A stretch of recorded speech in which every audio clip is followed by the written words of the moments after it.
नमस्कार, आमने सामने न्यूज में आपका स्वागत है। मैं हूं दीप्ति थापा। ये क्या बोल गए आप नेता प्रशांत भूषण? जी हां, कश्मीर में सीमा पर सेना की तैनाती के मसले पर जनमत संग्रह कराने के लिए आम आदमी पार्टी के वरिष्ठ नेता प्रशांत भूषण के बयान पर हंगामा हो गया।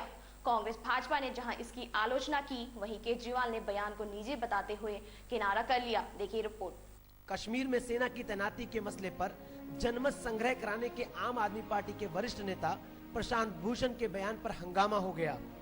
के बल पर देश में रखना हमारे देश के लिए ही घातक होगा, देश की सारी जनता के लिए घातक होगा, सिर्फ वहाँ की जनता के लिए नहीं, पूरे देश की जनता के लिए जनहित में नहीं होगा। कांग्रेस, बीजेपी समेत सभी दलों ने इसकी कड़ी आलोचना भी की। यहाँ तक आपके नेता अरविंद केजरीवाल ने भूषण के बयान को उनकी निजी राय बताते हुए साफ कर दिया कि वो इससे सहमत नहीं है। आर्मी को देश में कहां-कहां डिप्लॉय करने की ज़रूरत है, ये इंटरनल सिक्योरिटी थ्रेट और ज़रूरत के आधार पे होना चाहिए। इसमें रेफरेंडम होने का सवाल ही नहीं उठता है। लेकिन लोकल लोगों की जन भावनाओं की कद्र होनी चाहिए, ऐसा हम मानते हैं, नहीं तो फिर जनतंत्र को बड़ा खतरा पैदा हो जाता है। वहीं केजरीवाल ने सफाई देते हुए कहा कि कश्मीर में सेना तैनाती के मुद्दे पर जनमत संग्रह कराने का सवाल ही नहीं पैदा होता, यह आंतरिक सुरक्षा से जुड़ा मामला है। वहीं प्रशांत भूषण ने अपनी शैली में सफाई देते हुए मीडिया पर ही बयान को सनसनीखेज बनाने का आरोप लगा दिया। उन्होंने अपने बयान से पलटते हुए कहा कि उन्होंने कश्मीर के भारत से रिश्तों पर जनमत संग्रह की बात नहीं कही। उधर दूसरी ओर इंटरनेट पर अपलोड एक वीडियो में आप नेता कुमार विश्वास एक समुदाय विशेष के लिए आपत्तिजनक बातें कहते दिख रहे हैं। 62 साल में पहली बार हम संकट में हैं। आप ट्रेन में चलिए और 5 दाढ़ी वाले टोपी वाले हमारे मित्र सवार हो जाएं तो हमको लगता है कहीं कुछ गड़बड़ है। आप प्लेन में चलिए, 2 बुरके वाली हमारी भद्र महिलाएं चढ़ जाएं तो हम डर जाते हैं। जेडीयू विधायक शोएब इकबाल ने धमकी दे डाली कि अगर कुमार विश्वास ने माफी नहीं मांगी तो वो आम आदमी पार्टी से समर्थन वापस ले लेंगे। अब इसे आम आदमी पार्टी के नेताओं का घमंड कहें या अति आत्मविश्वास, लेकिन इन बयानों से आप नेता दूसरे राजनीतिक दलों की ही तरह दिखने लगे हैं, जिससे उनके अलग होने की छवि धीरे धीरे कहीं गायब सी हो रही है। ब्यूरो रिपोर्ट, आमने सामने न्यूज। उधर प्रशांत भूषण के कश्मीर जनमत संग्रह पर दिए गए बयान से हंगामा बढ़ता जा रहा है। अरविंद केजरीवाल ने जहां बयान से किनारा कर लिया, वहीं हिंदू रक्षा दल के कार्यकर्ताओं ने आम आदमी पार्टी के गाजियाबाद ऑफिस पर हमला बोल दिया, जहां आपका सदस्यता अभियान चल रहा था।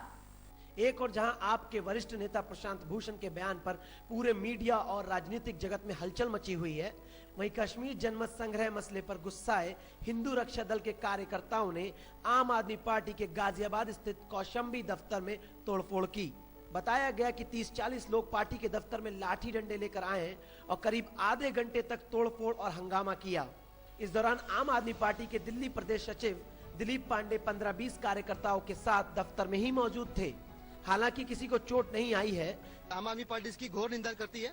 बहुत दुखद हुआ है, जो भी घटनाक्रम हुए बहुत दुखद हुए हैं। अपनी बात कहने का एक तरीका होता है, वो सारी सीमाओं को लांघ के इस तरह का वॉलेंट प्रोटेस्ट करना संविधान के खिलाफ है। लॉ एंड ऑर्डर को अपने हाथ में लेना संविधान के खिलाफ है और हम इसके खिलाफ सख्त से सख्त कार्रवाई की मांग करते हैं। हमलावरों का संबंध हिंदू रक्षा दल नाम के संगठन से बताया जा रहा है। सीसीटीवी फुटेज के आधार पर पिंकी चौधरी नाम के शख्स को साहिबाबाद पुलिस ने गिरफ्तार कर लिया है। माना जा रहा है कि हमलावर प्रशांत भूषण के कश्मीर पर दिए गए बयान से बौखलाए हुए थे।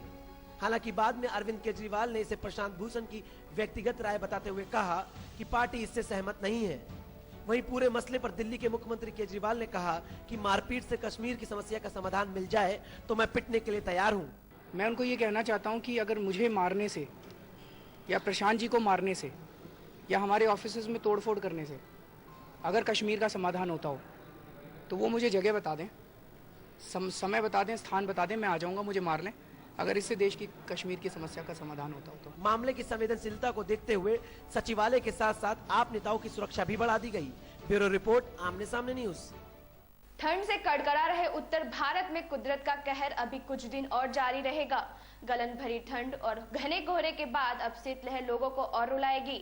वहीं धुंध के चलते ट्रैफिक बुरी तरह से प्रभावित हुआ है। उत्तर भारत में घने कोहरे का कहर जारी है।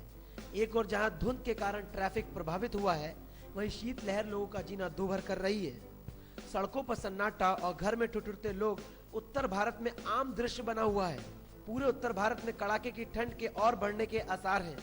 अगले 24 घंटों में जम्मू कश्मीर, हिमाचल और उत्तराखंड में बर्फबारी के साथ बारिश की चेतावनी मौसम विभाग ने दे दी है। जम्मू कश्मीर व हिमाचल में भी बादल छाने लगे हैं। वहीं डलहौजी की पंचपुला झील पूरी तरह से जम चुकी है। एक और जहां मसूरी में ठिठुरन बढ़ने से जनजीवन प्रभावित रहा, वहीं माउंट आबू का न्यूनतम तापमान 0.5 डिग्री तक पहुंच गया। मौसम विभाग की ओर से जारी मौसम एडवाइजरी के अनुसार 10 जनवरी से पहले पहाड़ों पर भारी बर्फबारी हो सकती है। उधर उत्तर प्रदेश में शीतलहर के साथ मौसम ने बर्फीले तेवर दिखाने शुरू कर दिए हैं।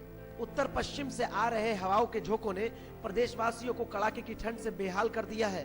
10 से 22 किमी की रफ्तार से उत्तर प्रदेश भर में चली शीतलहर ने गलन से हड़कंप मचा दिया है। मौसम विभाग ने अगले 36 घंटों में प्रदेश के कई स्थानों पर घना कोहरा पड़ने की चेतावनी जारी की है। ब्यूरो रिपोर्ट, आमने सामने न्यूज। अब वक्त चला छोटे से ब्रेक का। ब्रेक के बाद देखेंगे अमेठी में कुछ डॉक्टर बने गरीबों के मसीहा। पॉलिटिक्स, क्राइम,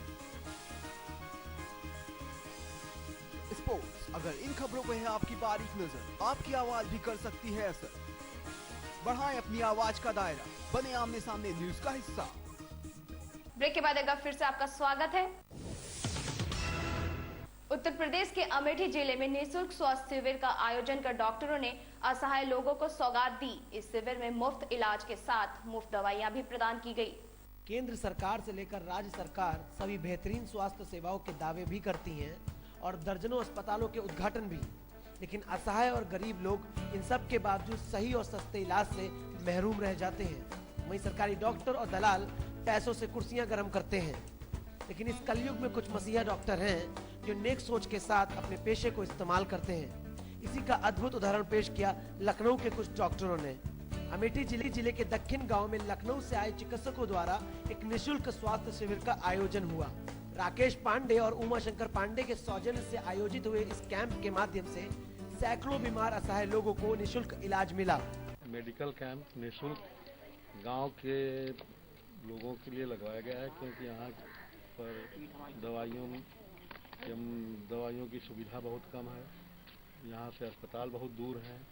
इस शिविर में मरीजों को निःशुल्क परामर्श के साथ साथ निःशुल्क दवाइयां भी प्रदान की गयी। इस मुहिम के कर्ताधर्ता राकेश पांडे का कहना था कि ऐसे स्वास्थ्य शिविरों का आयोजन गांव में हर तीसरे व चौथे महीने के बीच किया जाएगा, जिसका मूल उद्देश्य गांव के गरीब व असहाय लोगों का निःशुल्क इलाज करना होगा। हम सलाम करते हैं ऐसे डॉक्टरों को जो मात्र पैसे से ऊपर उठकर जरूरतमंद लोगों को जिंदगी दे रहे हैं। ब्यूरो रिपोर्ट, आमने सामने न्यूज, अमेठी। फर्रुखाबाद में किसानों ने जमीन पर हो रहे अवैध कब्जे को हटवाने के लिए कचहरी में आमरण अनशन किया। सर्वोदय दल के नेता लक्ष्मण सिंह के नेतृत्व में अनशन कर रहे किसानों ने कायमगंज एसडीएम प्रहलाद सिंह पर मदद न करने का आरोप भी लगाया। जो दबंग लोग 15 वर्षों तक कब्जा किए हुए हैं, जिला प्रशासन तहसील प्रशासन को हमारे पिताजी भागते भागते 14 साल हो गए, वो मर चुके हैं।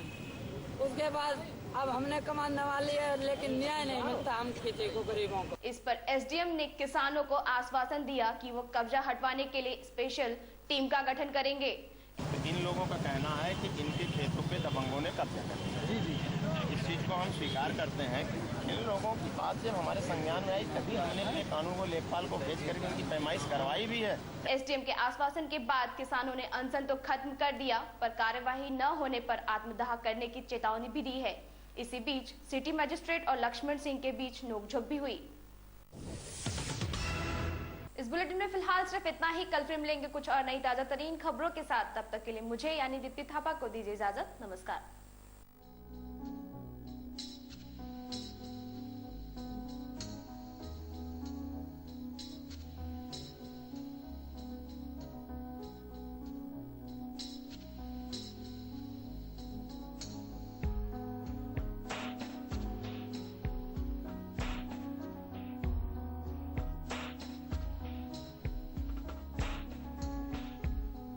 राहुल के